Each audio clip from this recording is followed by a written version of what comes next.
Seorang suami berinisial MA tega membakar istrinya hidup-hidup hanya karena masalah mie instan. Masih terdapat garis polisi.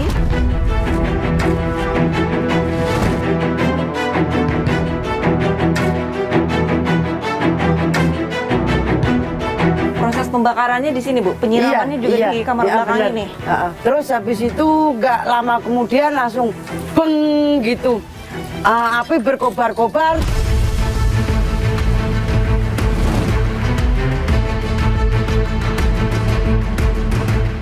Pembunuhan berencana karena dia menyiapkan thinner itu dan 351 mengakibatkan seseorang meninggal dunia. Ancaman hukumannya mati seumur hidup minimal 20 tahun.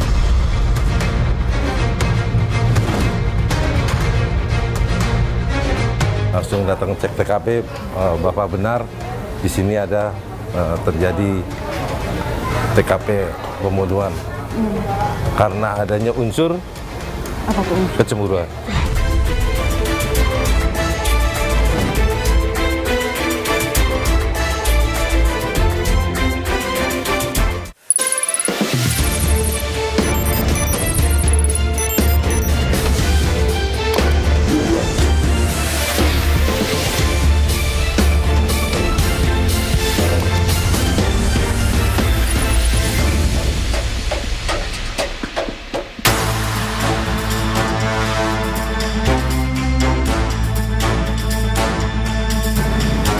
Miris, kasus kekerasan dalam rumah tangga yang berujung pada kematian semakin sering kita dengar. Ironisnya pertengkaran kerap dipicu oleh persoalan yang mungkin terasa sepele bagi sebagian orang. Mengapa kekerasan justru dianggap sebagai jalan keluar dalam hubungan yang seharusnya dibangun dengan kasih sayang? Lalu apa yang membuat pelaku tega menghabisi nyawa belahan jiwanya? Ikuti penelusuran kami bersama saya Arlista Hadi. Inilah iNews 5.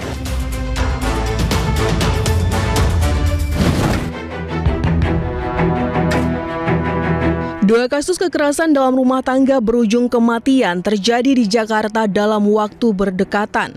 Pada Selasa 23 September 2025 di Kedoya Selatan, Kebun Jeruk, Jakarta Barat, seorang istri meregang nyawa di tangan suaminya setelah keduanya terlibat cekcok. Korban ditemukan tewas di ruang tamu rumahnya dengan bekas jeratan tali di leher. Sebelumnya, Kamis 18 September 2025 di Cakung, Jakarta Timur, seorang istri dibunuh suaminya sendiri dengan cara dibakar karena menolak membuatkan mie instan. Muhammad Andrianto, pelaku pembakar istrinya sendiri Siti Nur Khalifah hingga tewas, hanya bisa tertunduk saat diamankan tim Polres Metro Jakarta Timur Sabtu 20 September lalu.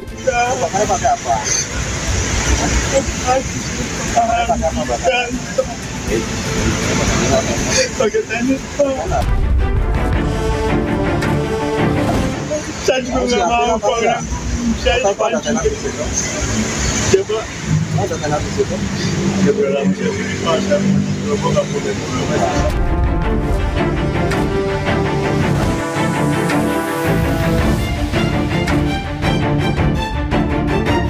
Di pemirsa News Files, saya sudah mendekati lokasi di mana seorang suami tega membakar istrinya hidup-hidup. Apa alasan dari sang suami membakar istrinya? Ikuti penelusuran saya.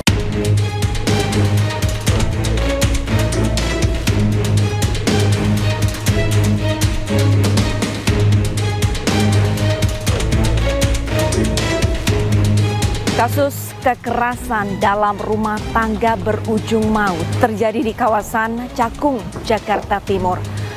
Seorang suami berinisial MA tega membakar istrinya hidup-hidup hanya karena masalah mie instan. Lantas, apa kronologi dari kejadian ini sesungguhnya? Ikuti penelusuran saya.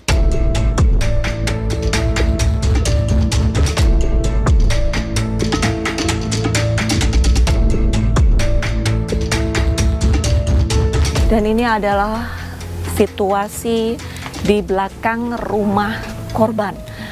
Masih terdapat garis polisi, di kondisi di samping sudah tidak ada apa-apa, tapi sebagian besar yang ada di belakang ini adalah sampah. Untuk pintu belakangnya sendiri digembok, terkunci, dan saya mendapatkan informasi untuk pembakaran terjadi di kamar belakang, yang berarti adalah di daerah sini. Tapi kalau dari belakang, dari luar, tidak ada tanda-tanda sisa kebakaran.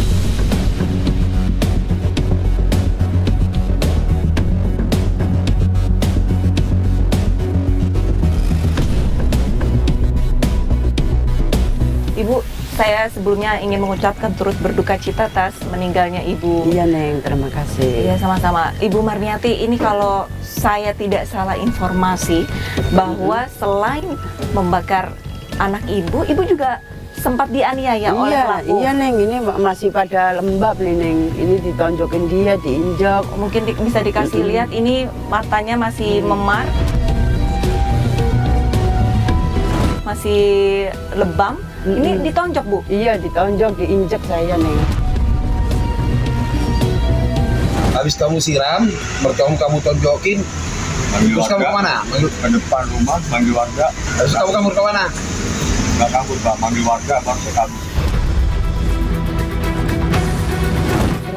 Ini dahinya juga, Bu? Iya Neng. Sini sama ini sama sini Neng. Leher. Leher saya masih agak sakit Neng. Kenapa, Bu? Kayaknya dipegang dia langsung dijedot-jedotin gitu Neng. Di sini kata dokter ada luka sedikit gitu dada saya, suka nyeri emang. Apakah pernah dipukul di area dada? Iya, kayaknya ini diinjek dia Neng, terus ini ditabokin, terus ini. Boleh saya lihat kondisi di dalam nggak? Boleh Neng, saya silakan masuk. Ayo.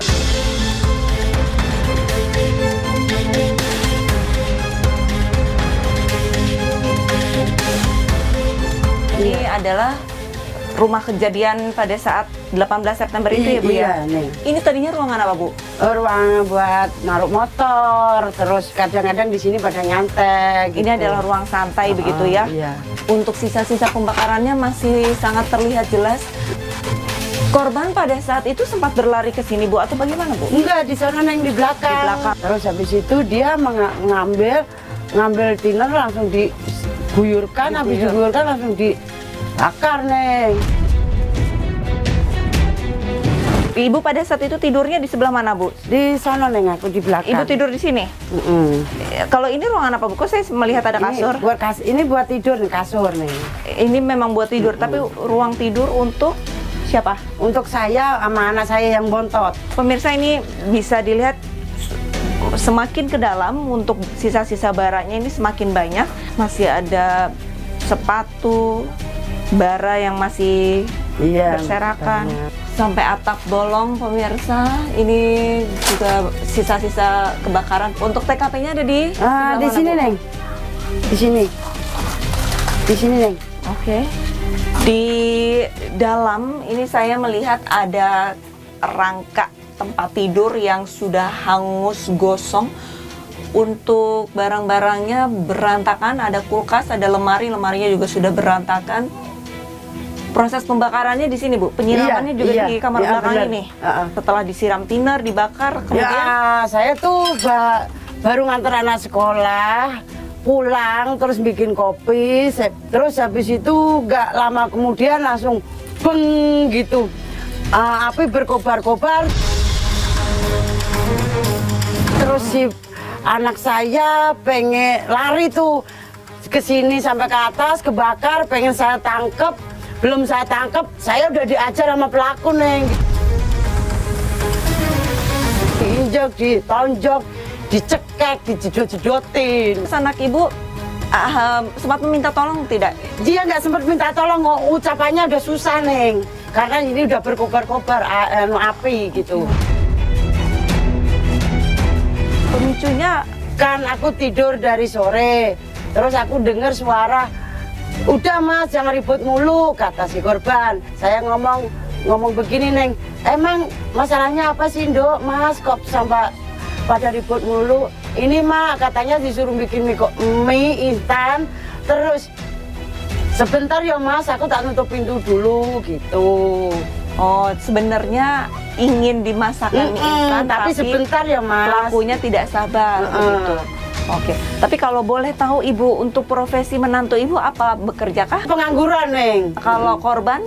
Korban itu di rumah kadang-kadang ya jualan cilok, kadang-kadang ya jualan mie. Bu Marniati, ini Ya. saya ingin mengkonfirmasi, di media ini bernarasikan bahwa korban itu tidak mau untuk membuatkan mie instan karena sibuk main ponsel. Nah, itu bagaimana Bu? Oh itu salah Neng, kalau HP-nya si korban udah lama dibuang di empang. Dia nggak megang HP Neng. Itu kalau ngomong mainan HP itu rekayasa si pelaku. Alasannya dibuang kenapa tuh? Alasannya katanya kalau ditelepon katanya nggak mau ngangkat gitu, kalau WA diem aja. Karena dia kesel Neng, sering dianiaya pada pipi muka ininya, matanya pada bengep ditonjokin dia. Berarti sebelum kejadian memang pelaku sering menganiaya korban? Iya Neng, sering menganiaya, sering. Pernah belum lama Neng ditelanjangin, diseret di depan. Yang lihat orang banyak, saksinya orang banyak Neng. Seringkali ini pelaku marah-marah terhadap korban, sebenarnya masalahnya apa sih Bu? Dia kayaknya sering makan narkoba Neng. Kalau udah makan narkoba itu nggak ada apa-apa, jujuk marah sendiri. Nggak pernah coba lapor ke polisi KDRT Bu? Malam itu saya mau minta perlindungan sama Pak RT. Sebelum kejadian ya? Belum sampai tanda tangan di atas materai di Pak RT. Langsung pagi itu kejadian bakar rumah sama si Siti. Oke. Tapi sebenarnya untuk korban dan pelakunya menikahnya dari tahun berapa Bu? Oh, udah 8 tahun Neng. Pokoknya selama suami saya meninggal, dia itu sewenang-wenang Neng. Suami Ibu meninggal tahun berapa Bu? Udah mau 3 tahun ini. Berarti 3 tahun terakhir ini korban dan Ibu dianiaya oleh pelaku? Emang sering Neng.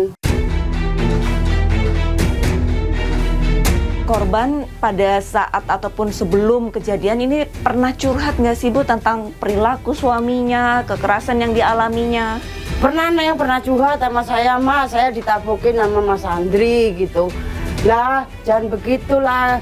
Kalau memang Mas Andri udah nggak seneng sama Siti, tolong pulangin ke saya secara baik-baik, bisa gituin. Respon pelaku seperti apa? Dia diem Neng, nggak pernah jawab, diem. Tapi diemnya itu diem, dimasukin kuping kiri, dikeluarin kuping kanan. Di sini kan permukimannya cukup padat pada saat pelaku melakukan aksi kekerasan.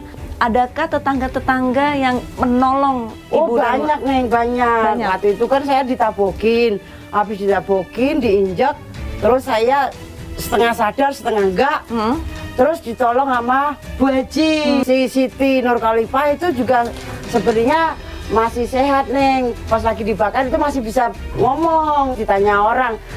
Terus katanya saya disiram thinner, dibakar sama suami saya. Sempat dirawat berapa lama Bu di rumah sakit Bu? Seminggu Neng. Berarti luka bakarnya cukup parah Bu? Iya, pada saat dari itu. sini ke sini Neng, ini kepala, muka, kuping, dada, tangan. Dibakar dengan thinner memang sudah disediakan oleh pelaku, beli atau bagaimana? Saya tahu kalau si Andri nggak pernah ngecat, nggak suka ngecat. Terus thinner itu udah disiapin dia, mungkin dari sehari 2 hari udah disiapin Neng. Ibu berarti pernah melihat itu kaleng thinnernya Bu? Thinner itu ada di kolong. Ibu sempat bertanya, ini thinner untuk apa? Saya kan ngomong gini, itu thinner bakal apa? Enggak buat apa-apa, mau ditaruh aja, ngomong gitu. Ternyata buat persiapan bakar si Siti. Terus pada saat setelah kejadian, nah ini apa yang dilakukan pelaku Bu? Kan setelah dia lari Ibu, Neng, keluar dari pintu belakang terus kabur. Dia pura-pura minta tolong gitu. Seolah-olah dia nggak melakukan pembakaran, padahal si pelaku Andri yang bakar. Ada yang ingin disampaikan tidak, bukan saat ini pelaku sudah ditahan, tapi Sayangnya anak ibu tidak tertolong begitu. Kalau Andri maunya saya dihukum mati, Pak Polisi.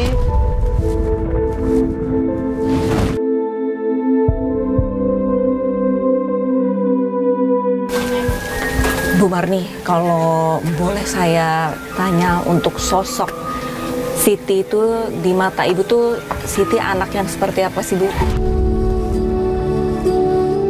Dia itu sayang banget sama saya, Neng. Dia perhatian sama saya. Ibu kangen sama Siti Bu? Iya.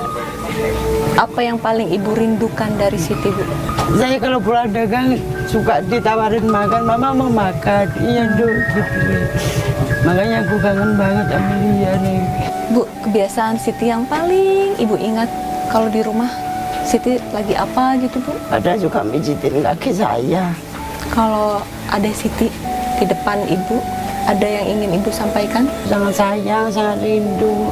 Mudah-mudahan almarhum bisa husnul khotimah. Amin.